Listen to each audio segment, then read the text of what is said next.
Good morning बच्चों।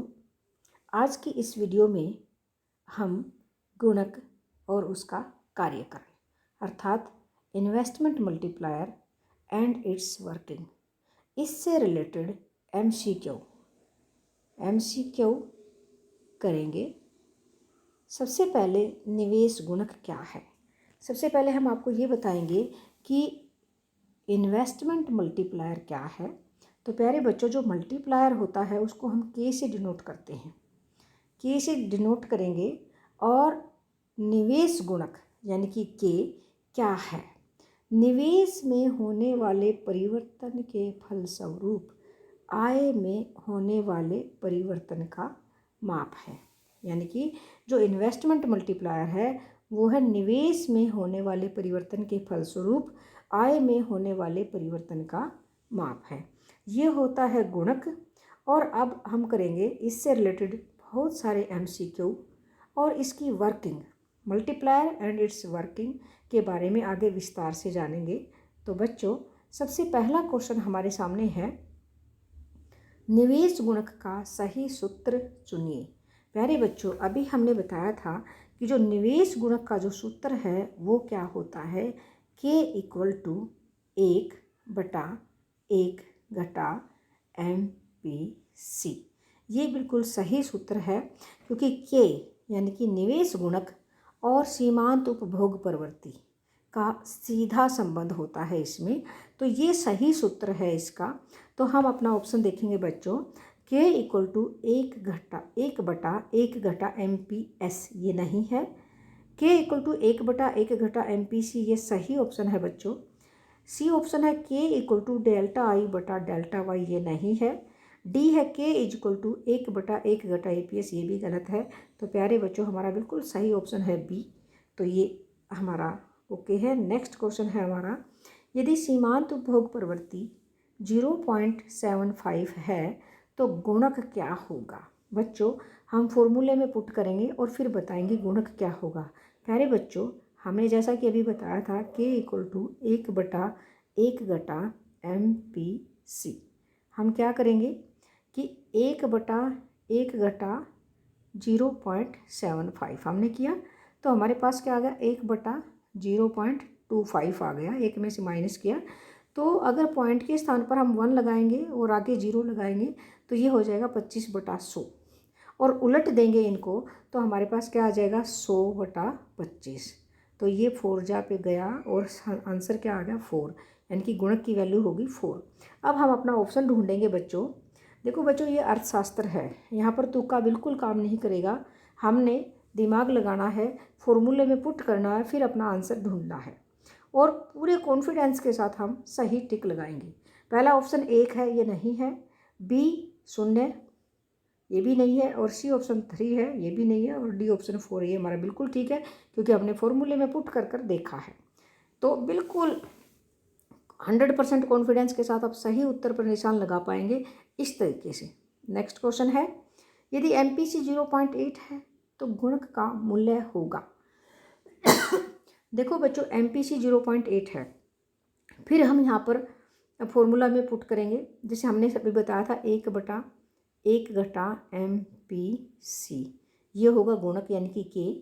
तो इसमें हम क्या करेंगे, 1/1 घटा 0.8, हमारे पास उत्तर आ जाएगा 1/0.2।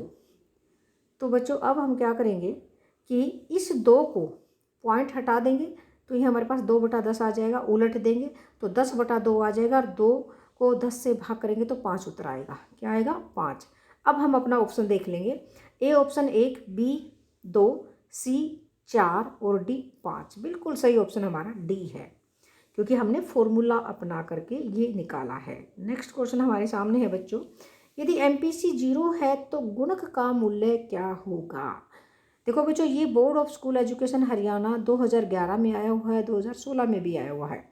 बहुत इंपॉर्टेंट क्वेश्चन है, हमें बिल्कुल नहीं घबराना है, क्योंकि हमारे पास तो फॉर्मूला है। हमें फिर क्या करना है कि इन्होंने बोला के का मूल्य क्या होगा, तो के का मूल्य हम ऐसे निकालेंगे, 1/1 घटा MPC। बच्चों, 1/1 घटा 0 कर दो, 1 में से 0 गया तो 1 आ जाएगा, तो 1 को 1 से डिवाइड करोगे तो फिर भी एक आ जाएगा। अब हम अपना ऑप्शन ढूंढ लेंगे। ए ऑप्शन 1 बिल्कुल ठीक है, बी ऑप्शन 0 नहीं, सी ऑप्शन 2 ये भी नहीं, डी ऑप्शन अनंत ये भी नहीं। तो प्यारे बच्चों हमारा ए ऑप्शन बिल्कुल ठीक है। नेक्स्ट क्वेश्चन है, यदि यदि सीमांत उपभोग प्रवृत्ति अर्थात MPC marginal propensity to consume equal to 1 यानी कि 1 है तो गुणक क्या होगा। इसमें भी हम फॉर्मूला पुट कर लेंगे बच्चों के इक्वल टू 1 घटा, यहाँ पर MPC लिखेंगे, MPC यानी कि 1 बटा 1 घटा 1। बच्चों 1/0 आ गया। 1/0 को 1 से भाग करोगे तो हमारा उत्तर आ गया इन्फिनिटली, यानी कि अनंत लोचदार, यानी कि अनंत होगा। गुणक क्या होगा, अनंत होगा। देखो सीमांत उपभोग प्रवृत्ति यानी कि उपभोग करने की जो प्रवृत्ति है वो 1 है। इसका मतलब जो भी आय है वो पूरी की पूरी उपभोग पर खर्च कर दी जाती है, तो गुणक तो अनंत होना ही था।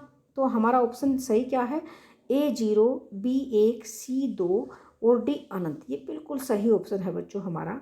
नेक्स्ट क्वेश्चन हमारा है, गुणक का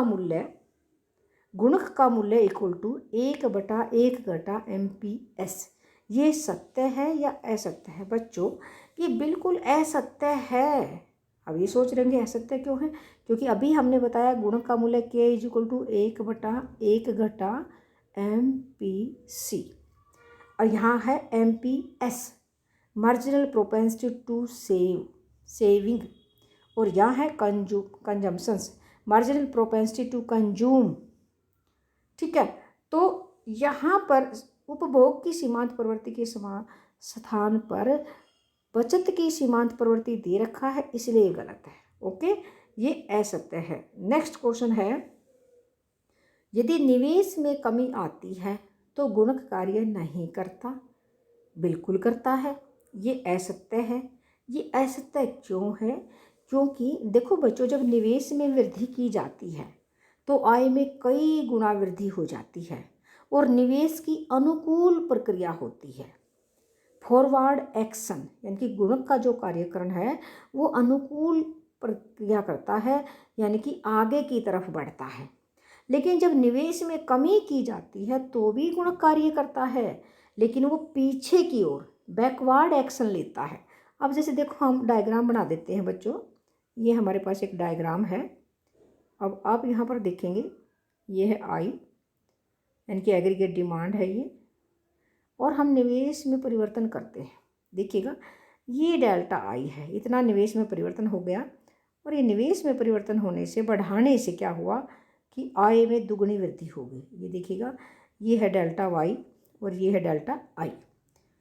अब ये कह रहा है कि अगर निवेश को कम कर दिया जाए तो देखो अभी तक तो ये फॉरवर्ड एक्शन था, यानी कि y से y1 आय बढ़ गई, लेकिन ये कह रहा है कि अगर निवेश को कम कर दें, नीचे की तरफ कर दें, तो देखो ये आय घट जाएगी, ये बैकवर्ड एक्शन हो जाएगा। पहले आगे की तरफ जा रहा था, अब ये y2 पीछे की तरफ आएगा, आय में कई गुना कमी हो जाएगी। तो गुणक कार्य तो करता है, कमी होने पर वापस यानी कि बैकवर्ड एक्शन यानी कि प्रतिकूल प्रक्रिया करता है, इसलिए ये असत्य है। नेक्स्ट क्वेश्चन है, गुणक सभी अल्प विकसित देशों में लागू होता है। देखो बच्चों ये असत्य है, क्योंकि गुणक विकसित देशों में भी लागू होता है और अल्प विकसित देशों में भी लागू होता है, विकासशील देशों में भी लागू होता है। क्योंकि गुणक देशों को नहीं देखता, बल्कि क्या देखता है कि उपभोग प्रवृत्ति को देखता है। क्या देखता है, उपभोग प्रवृत्ति का। क्योंकि ये केन्ज का गुणक है, केन्ज ने दिया था निवेश गुणक का जो वो था, और उसने ये कहा था कि जितनी ज़्यादा उपभोग प्रवृत्ति होगी, सीमांत उपभोग प्रवृत्ति जितनी ज़्यादा होगी, गुणक का मूल्य भी उतना ही ज़्यादा होगा। सीमांत उपभोग प्रवृत्ति क्योंकि विकसित देशों के लिए ही ये गुणक बनाया था, और ये अल्प विकसित देशों में भी लागू होता है, लेकिन ये MPC पर डिपेंड करता है। अगर इसीलिए उसने बार बार ये कहा था कि स्वायत्त निवेश को बढ़ाया जाए।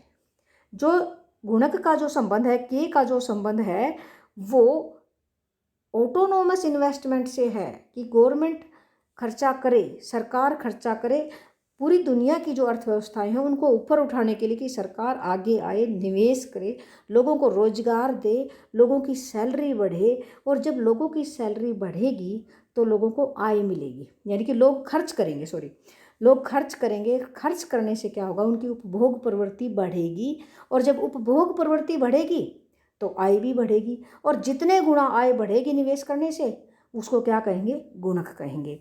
तो गुणक सभी अल्प विकसित देशों पर लागू होता है, ये गलत है, क्योंकि ये विकसित देशों पर लागू होता है, और जहाँ पर भी इसकी उपभोग प्रवृत्ति ज़्यादा होगी, सीमांत उपभोग प्रवृत्ति, वहीं पर गुणक की वैल्यू ज़्यादा होगी। इसीलिए ये असत्य है, क्योंकि गुणक का संबंध सीमांत उपभोग प्रवृत्ति से है। नेक्स्ट क्वेश्चन है, निवेश गुणक के मूल्य का संबंध होता है। ए ऑप्शन है स्वतंत्र निवेश में परिवर्तन के कारण आय में परिवर्तन। देखो बच्चों, ये स्वतंत्र निवेश या स्वचालित निवेश या ऑटोनोमस इन्वेस्टमेंट है। बी ऑप्शन है आय में परिवर्तन के कारण स्वतंत्र निवेश में परिवर्तन। नहीं, ये गलत है, क्योंकि निवेश में परिवर्तन होने के फलस्वरूप आय में होने वाला परिवर्तन है। नेक्स्ट है आय में परिवर्तन के कारण उपभोग में परिवर्तन, ये भी गलत है। अगला है प्रेरित निवेश में परिवर्तन के कारण आय में परिवर्तन, ये भी गलत है, क्योंकि जो निवेश गुणक है वो स्वतंत्र निवेश या स्वचालित निवेश, जो कि गवर्नमेंट के द्वारा किया जाता है, और इसकी शेप ऐसे होती है, इस प्रकार से ऑटोनोमस इन्वेस्टमेंट।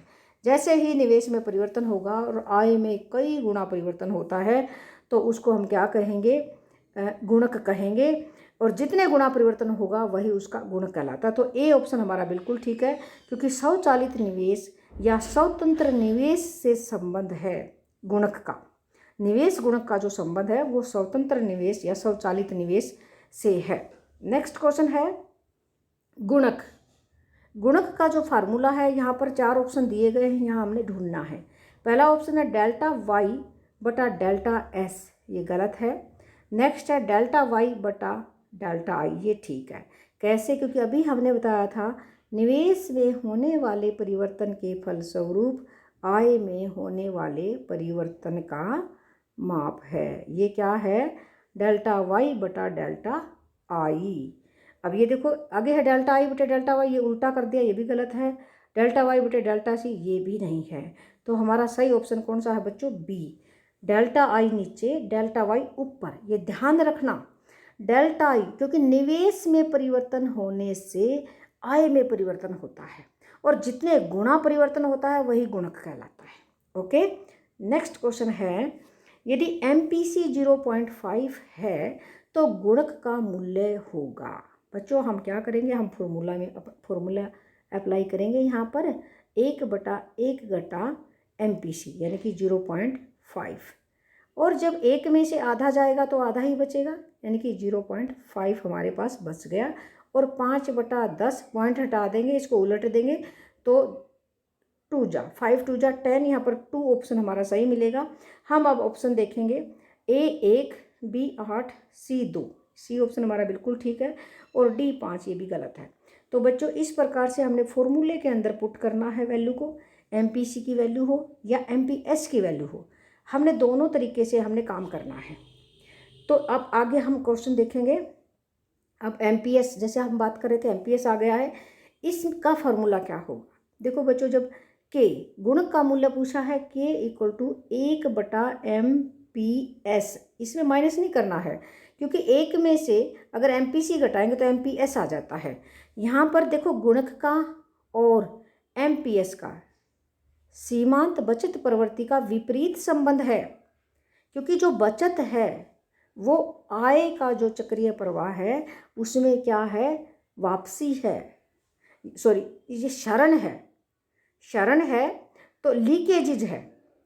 जो आय के चक्रीय प्रवाह में जो बचत है वो लीकेजेज है, इसलिए गुणक का और सीमांत बचत प्रवृत्ति का विपरीत संबंध है, जबकि गुणक का और सीमांत उपभोग प्रवृत्ति का सीधा संबंध है। तो बच्चों एक फॉर्मूला ये भी है गुणक का 1/MPS। हमने यहाँ पर MPS डालेंगे फार्मूले के अंदर 1/4। अब हम इसको उलट देंगे, अब जब हम उल्टेंगे तो 4 ऊपर चला जाएगा, तो ऑप्शन हमारा क्या आ गया, 4 आ गया उत्तर।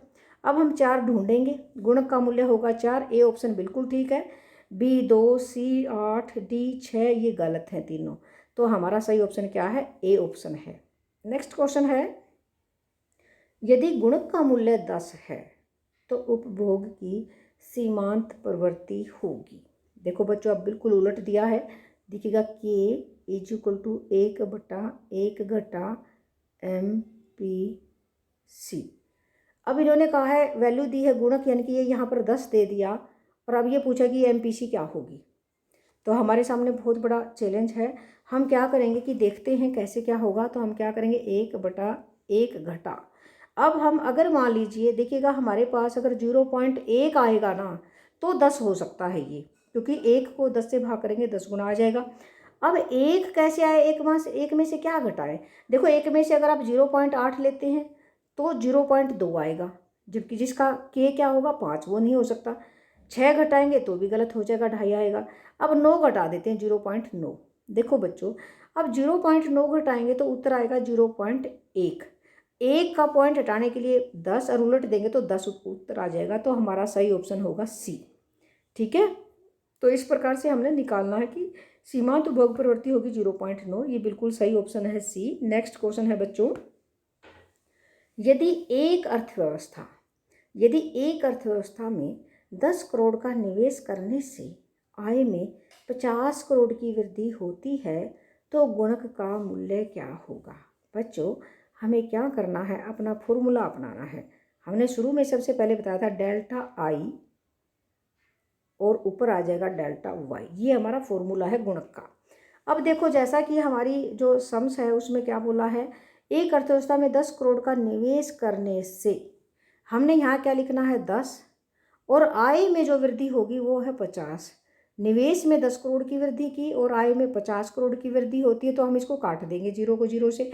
ऊपर हमारा क्या आ गया 5, तो गुणक का वैल्यू कितनी होगी 5। हम ऑप्शन ढूंढते हैं, ए ऑप्शन 5 बिल्कुल ठीक ऑप्शन है बच्चों। आगे जाने की ज़रूरत नहीं, क्योंकि आगे वाले ऑप्शन में बी में 4, सी में 2 और डी में 8 है, जो कि गलत है। तो हमारा सही ऑप्शन ए है। नेक्स्ट क्वेश्चन है, यदि सीमांत बचत प्रवृत्ति 0.2 है और निवेश व्यय में 5 करोड़ की वृद्धि होती है, हम इससे 25 करोड़ के जीएनपी के स्तर की वृद्धि की आशा करते हैं, तो क्या ये सही है या गलत है? देखो भाई, सही और गलत का फैसला होगा फॉर्मूला पुट करने के बाद। हम ये जो कि हमारे पास ये दी गई है रकम, हम इसको फॉर्मूले में पुट करेंगे। देखो बच्चों, हम यहाँ करेंगे डेल्टा आई, ऊपर करेंगे डेल्टा वाई और यहाँ करेंगे के। देखो बच्चों, डेल्टा आई इन्होंने बोला है 5 करोड़ की वृद्धि हुई निवेश में, 5 नीचे लिखेंगे, और 25 करोड़ की आशा करते हैं, तो हमारा गुणक कितना हो जाएगा 5। ठीक है, अब बच्चों 5 यहाँ पर हमारा आ गया, ये देखना ध्यान से, 5 आ गया गुणक हमारा 5 है। यदि सीमांत बचत प्रवृत्ति 0.2 है तो बच्चों कोई बात नहीं, हम 1/0.2 करके देख लेते, 1/MPS जो होता है। और अब 2 को पॉइंट हटाएंगे 10 और इसको उलट देंगे 10/2, तो 2 2 5 जा 5, बिल्कुल सही है ये बच्चों, क्योंकि 5 और 5 यहाँ इक्वल है। हमने फॉर्मूले में पुट करके देखा, 1/MPS करके देखा, तो हमारा सही उत्तर आया 5, जबकि इन्होंने यही बताया था कि क्या ये सही है। हमने कहा बिल्कुल सही ऑप्शन है। इस प्रकार से हम फॉर्मूला जो है उसका यूज करेंगे, उसमें पुट करेंगे और अपने आप पे कॉन्फिडेंस होगा हमें इस तरह से, और हम सही उत्तर दे पाएंगे। नेक्स्ट क्वेश्चन है बच्चों, गुणक का मूल्य और सीमांत उपभोग प्रवृत्ति विपरीत दिशा में होता है। देखो बच्चों, इतनी देर से हम यही बता रहे हैं कि गुणक का मूल्य और सीमांत उपभोग प्रवृत्ति MPC, इन दोनों में सीधा संबंध है, प्रत्यक्ष संबंध है। और 1/MPS, जो MPS है, जो उपभोग नहीं बल्कि बचत, सीमांत बचत प्रवृत्ति में विपरीत संबंध है, जबकि सीमांत उपभोग प्रवृत्ति में सीधा संबंध है, तो इसलिए ये असत्य है। देखो क्वेश्चन क्या कह रहा है, गुणक का मूल्य तथा सीमांत उपभोग प्रवृत्ति विपरीत दिशा में होते हैं, बिल्कुल गलत है। दोनों एक ही दिशा में होते हैं, सीधा संबंध है, प्रत्यक्ष संबंध है, इसलिए असत्य है। क्योंकि जो विपरीत दिशा होती है तो एमपीएस के साथ होती है। नेक्स्ट क्वेश्चन है, निवेश गुणक का मूल्य स्वचालित निवेश में परिवर्तन से आय में परिवर्तन से संबंधित है। ये बिल्कुल सही है, सत्य है, क्योंकि जो निवेश गुणक है वो स्वचालित निवेश या ऑटोनोमस इन्वेस्टमेंट में परिवर्तन से संबंधित है, जो कि सरकार के द्वारा किया गया निवेश होता है। तो ये सही ऑप्शन है हमारा ए। नेक्स्ट क्वेश्चन है, यदि एमपीसी 0.75 है तो गुणक का मूल्य 5 होगा। ये सही है, सत्य है या असत्य है, इसका फैसला हमारा फॉर्मूला करेगा बच्चों। हम क्या करेंगे कि फॉर्मूले में पुट कर देंगे, तो 1/1 घटा 0.75। अभी हमने फॉर्मूला, ये 0.75 एमपीसी है, फॉर्मूला भी यही है। अब देखेंगे 1/0.25 है। बच्चों पॉइंट हटाने के लिए हमने यहाँ पर 100 कर दिया और ये 25 था, और 100/25 यानी कि उत्तर आ जाएगा 4। और जबकि इसने क्या बोला है, गुणक का मूल्य 5 होगा, इसलिए असत्य है। अगर यहाँ पर 5 उत्तर आता तो हम कहते हैं सत्य है, इसलिए असत्य है। नेक्स्ट क्वेश्चन है, गुणक की क्रियाशीलता के लिए उपभोग वस्तुओं में फालतू उत्पादन क्षमता का होना अति आवश्यक है। ये सत्य है, क्योंकि देखो बच्चों, गुणक की क्रियाशीलता, देखिएगा हमने अभी बताई थी बात कि उपभोग यानी कि उपभोग प्रवृत्ति, जो सीमांत उपभोग प्रवृत्ति है एमपीसी और के यानी कि गुणक, इन दोनों में सीधा संबंध है। कैसा है? सीधा संबंध है। अभी बताया उपभोग वस्तुओं में फालतू उत्पादन क्षमता का होना अति आवश्यक है। बिल्कुल अति आवश्यक है, क्योंकि उपभोक्ता वस्तुओं की जरूरत पड़ेगी।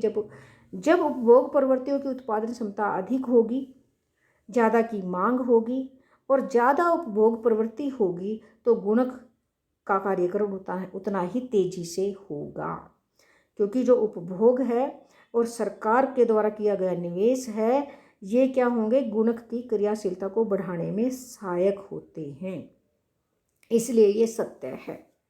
नेक्स्ट क्वेश्चन है, गुणक दो-धारी तलवार है। ये बिल्कुल सही है, क्योंकि गुणक दो-धारी तलवार कैसे है, देखो बच्चों कि गुणक 2 प्रकार की क्रिया करता है, forward action and backward action. अब जैसे यहाँ पर हम देखेंगे कि ये तो है निवेश में परिवर्तन, यानी कि डेल्टा आई। निवेश में परिवर्तन किया तो वाई में भी परिवर्तन हुआ, ये है डेल्टा वाई।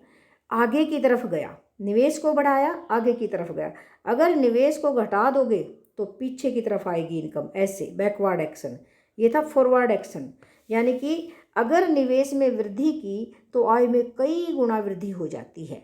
इसी प्रकार से अगर निवेश में कमी करोगे तो आय में कई गुना कमी हो जाएगी, और ये प्रतिकूल प्रक्रिया हो जाएगी निवेश की, गुणक की। और अगर बढ़ाओगे तो अनुकूल प्रक्रिया हो जाएगी। तो इसलिए दो-धारी तलवार कहना बिल्कुल ठीक है, ये सत्य है, ये सही ऑप्शन ए है हमारा। नेक्स्ट क्वेश्चन है बच्चों, यदि एमपीसी 0 है तो गुणक क्या होगा? गुणक का मूल्य 1 होगा। ये सही है या गलत है? बच्चों हम क्या करेंगे, फॉर्मूले में पुट करेंगे। देखिएगा 1/1 घटा 0। अब देखिएगा यहाँ पर उत्तर क्या आ गया, 1/1 = 1। तो भाई ये तो सत्य है, बिल्कुल सही है, क्योंकि गुणक का मूल्य क्या होगा, 1, क्योंकि 1 को 1 से भाग करोगे तो 1 ही आएगा। तो ये सही है। नेक्स्ट क्वेश्चन हमारे पास है, यदि किसी अर्थव्यवस्था में 1000 रुपये के निवेश की वृद्धि होती है और एमपीसी 4/5 है तो कुल आय में 5000 की वृद्धि होगी। क्या ये सत्य है या असत्य है? कोई बात नहीं, हम फॉर्मूले में पुट कर लेते हैं। देखो बच्चों, डेल्टा आई हमारा है 1000 निवेश की वृद्धि नीचे की, और आय में जो वृद्धि है वो 5000 हमने ऊपर की।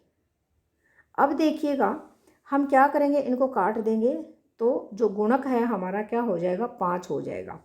गुणक की वैल्यू 5 है। और अब इसने ये कहा है कि अब एमपीसी 4/5 है, तो हम क्या करेंगे, 5 = 1/1 घटा 4/5। देखो बच्चों, 5 में से 4 गया 1/5 यानी कि 5/1। देखिएगा इसको उलट देंगे तो 1/5 को हम उल्टेंगे तो 5/1। ये बिल्कुल सही ऑप्शन है बच्चों, क्योंकि 5 उत्तर इसका आया है और 5 ही इसने बोला है। 4/5 है तो 5 गुना वृद्धि हो रही है। हमने 2 प्रकार से इसको टैली किया। एक तो वो वाला फार्मूला कि डेल्टा आई और ऊपर जाएगा डेल्टा वाई, एक तो ये फार्मूला हमने पुट किया। एक हमने ये वाला फार्मूला पुट किया कि K = 1/1 घटा MPC। तो दोनों में ये बात सही बैठती है, इसलिए सत्य है। ये क्वेश्चन हमारा बिल्कुल ठीक है, यानी कि ये ट्रू है। प्यारे बच्चों, हमने निवेश गुणक से संबंधित आपको ये 22 MCQ कराए हैं, ट्रू फॉल्स कराए हैं। मैं उम्मीद करूँगी आप बच्चों को बिल्कुल सही से अच्छे से क्लियर हो गया होगा ये टॉपिक।